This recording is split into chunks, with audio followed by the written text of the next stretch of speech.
दोस्तों, तो क्या उत्तरकाशी के सिलक्यारा टनल में सुरक्षा इंतजाम फिर से कागजों तक सीमित रहे और एक बड़ा हादसा हो गया। पिछले बड़े हादसे से भी कोई सबक क्यों नहीं लिया गया? क्यों एक बार फिर से सुरंग के भीतर काम कर रहे मजदूर की जान चली गई, जिससे सुरक्षा व्यवस्था पर सवाल खड़े हो गए। हादसे के बाद मजदूरों में भारी आक्रोश दिखा, जबकि इधर कंपनी कहती है कि मामले की जांच करेंगे, पड़ताल करेंगे। क्या कारण रहा हादसे का? अभी केवल एक हादसा है या फिर जो मजदूर तमाम तरह के सवाल दाग रहे हैं या आरोप लगा रहे हैं, वो लापरवाही की कीमत मजदूर चुका रहे हैं और एक चुका है जान गंवाकर। पूरी खबर बताऊंगा आपको अपने इस रिपोर्ट के जरिए। नमस्कार, पहला मैं पंकज रौतेला, आप देख रहे हैं अपना उत्तराखंड न्यूज। दोस्तों, उत्तराखंड के उत्तरकाशी जिले में निर्माणाधीन सिलक्यारा बड़कोट सुरंग में बुधवार गुरुवार की रात एक दर्दनाक हादसा हुआ। एक टनल की कंक्रीट लाइनिंग का ब्लॉक टूटकर नीचे गिरा, जिसकी चपेट में एक 21 साल का मजदूर आया और उसकी जान चली गई मौके पर ही। दोस्तों, इस घटना के बाद निर्माण स्थल पर हड़कंप मचा। संबंधित एजेंसियों ने मामले की जांच की शुरुआत की। जिला आपदा प्रबंधन केंद्र के प्रभारी जो बताते हैं वो ये कि हादसा रात करीब 2 बजे होता है और शुरुआती जानकारी जो निकल कर आई वो ये कि बड़कोट साइड से लगभग 900 मीटर अंदर टनल की कंक्रीट लाइनिंग का एक हिस्सा अचानक से टूटकर गिरा और इस दौरान वही काम कर रहा एक झारखंड का 21 साल का मजदूर उसकी चपेट में आ गया। दोस्तों, इस घटना के बाद जहां एक तरफ सिलक्यारा सुरंग में जान हथेली पर रखकर काम कर रहे मजदूर खौफ में हैं, वहीं आक्रोश इस बात का है कि सुरक्षा मानकों को दरकिनार कर कंपनी काम कर रही है, कंपनी काम करा रही है। एक एक करके मैं आपको मजदूरों की जुबानी ही सुनाता हूं कि सिलक्यारा टनल के अंदर काम कैसे हो रहा है। मेरा नाम अवधेश कुमार सिंह है, जो हम टनल में काम कर रहे हैं।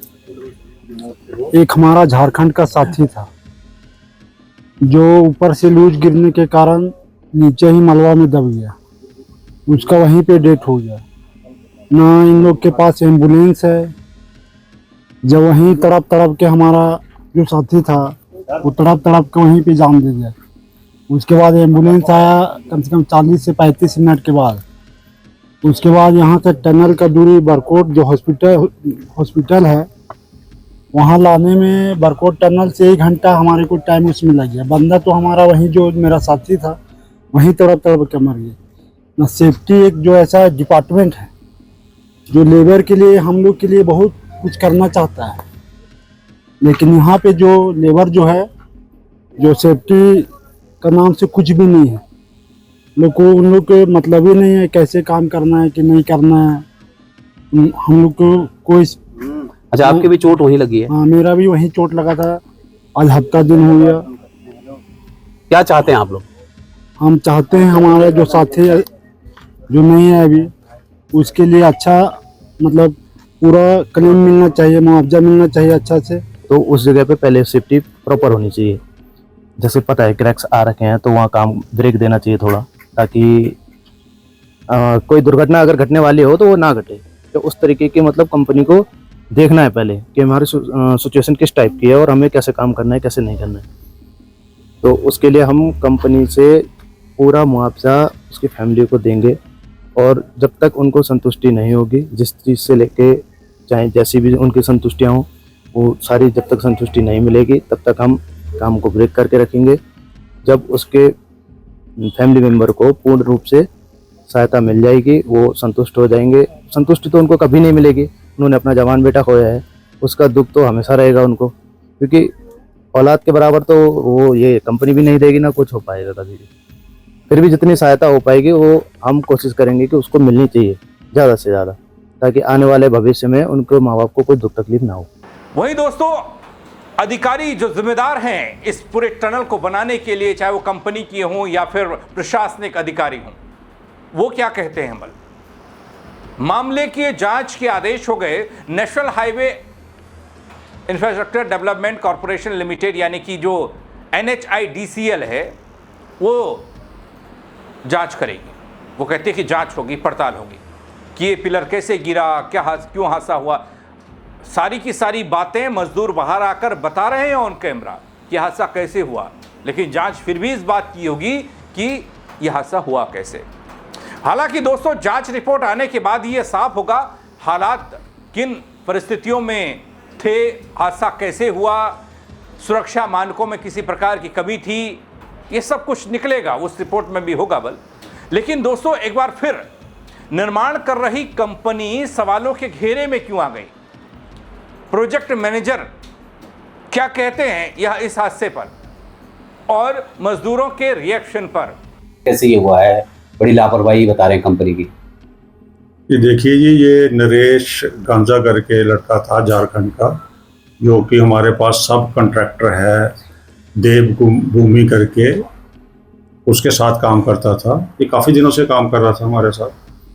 तो ये 15 की नाइट में अपना एक औजार लेने के लिए जा रहा था नॉर्थ पोर्टल की तरफ से।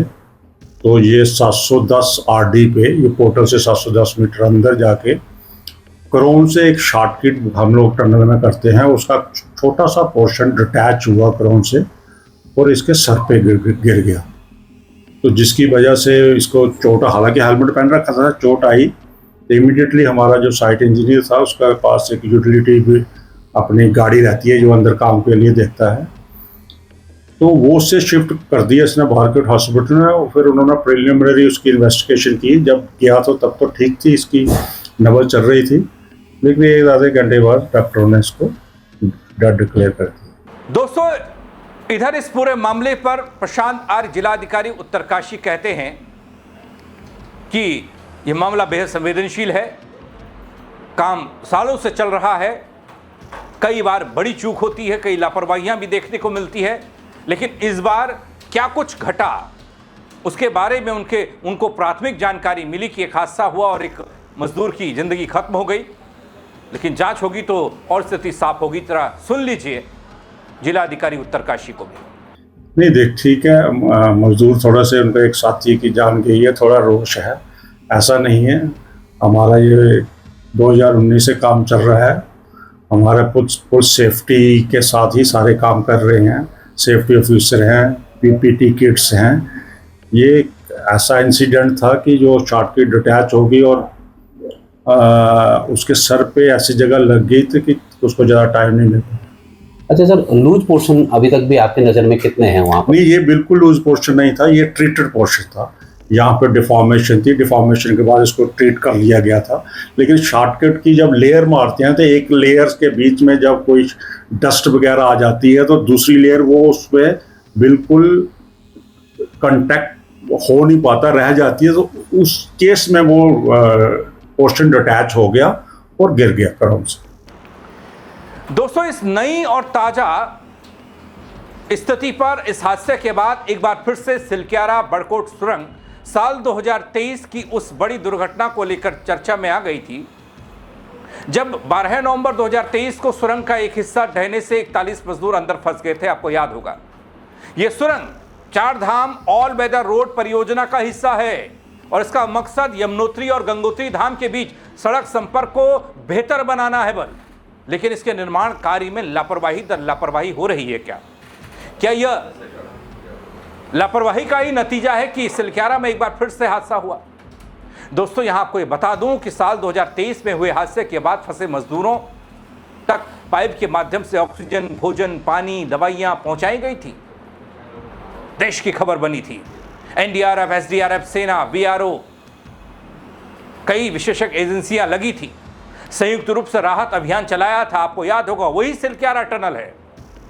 रेस्क्यू के दौरान अमेरिकी ऑगर मशीन से ड्रिलिंग की गई, लेकिन तकनीकी दिक्कत आने के बाद रेड होल माइनर्स ने बेहद संकरी जगह में हाथों से खुदाई कर रास्ता बनाया था। करीब 17 दिन तक चले कठिन अभियान के बाद 28 नवंबर 2023 को सभी 41 मजदूरों को सुरक्षित बाहर निकाला गया था। आज भी उस टनल के अंदर क्या कोई लापरवाही ऐसी हो रही है जो मजदूरों की जिंदगी पर बन रही है? हमेशा खतरा एक बड़ी चुनौती।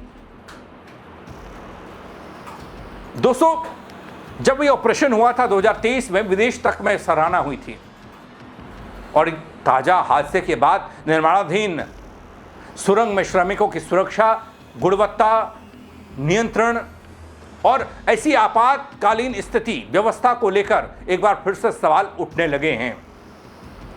सवाल यह भी हो सकता है, क्या बौखनाथ बाबा नाराज हो गए फिर से? क्योंकि जब 223 में हादसा हुआ था तो एक बड़ा कारण बौखनाथ बाबा के नाराजगी का भी था, उनके मंदिर को तोड़ने का भी था, और उसके बाद उनके दर्शन और उनके बयान के आधार पर सिलक्यारा टनल से सभी 41 मजदूरों को सुरक्षित निकाला गया था। क्या एक बार फिर से कोई नाराजगी है? यह तो पता नहीं दोस्तों, लेकिन इतना जरूर है कि संबंधित एजेंसियां घटना की जांच कर रही हैं और जांच रिपोर्ट के आधार पर आगे की कार्रवाई की बात हो रही है। सुरक्षा उपायों पर निर्णय लिया जाएगा, लेकिन बड़ी लापरवाही मजदूर बता रहे हैं। मजदूरों की ही जुबानी मैंने आपको सुनाने और दिखाने की कोशिश की है। क्या कोई बड़ा हादसा फिर से लापरवाही की वजह से सिलक्यारा के उस सैकड़ों मीटर टनल के अंदर हो सकता है जहां एक मजदूर की जिंदगी आज चली गई? दोस्तों, इस पूरी खबर को लेकर आपको क्या समझ में आता है? अपनी राय जरूर दीजिएगा, कमेंट के जरिए बताइएगा, शेयर कीजिएगा ताकि और लोग भी देख पाएं, अपनी राय दे पाएं। फेसबुक पर देख रहे हैं, फॉलो जरूर कर लीजिएगा अगर नहीं किया है। यूट्यूब पर देख रहे हैं, नए हैं या सब्सक्राइब नहीं किया है तो वो कर दीजिएगा। मेरे साथ जुड़ने के लिए आप सबका दगड़ियों बहुत शुक्रिया। जय उत्तराखंड।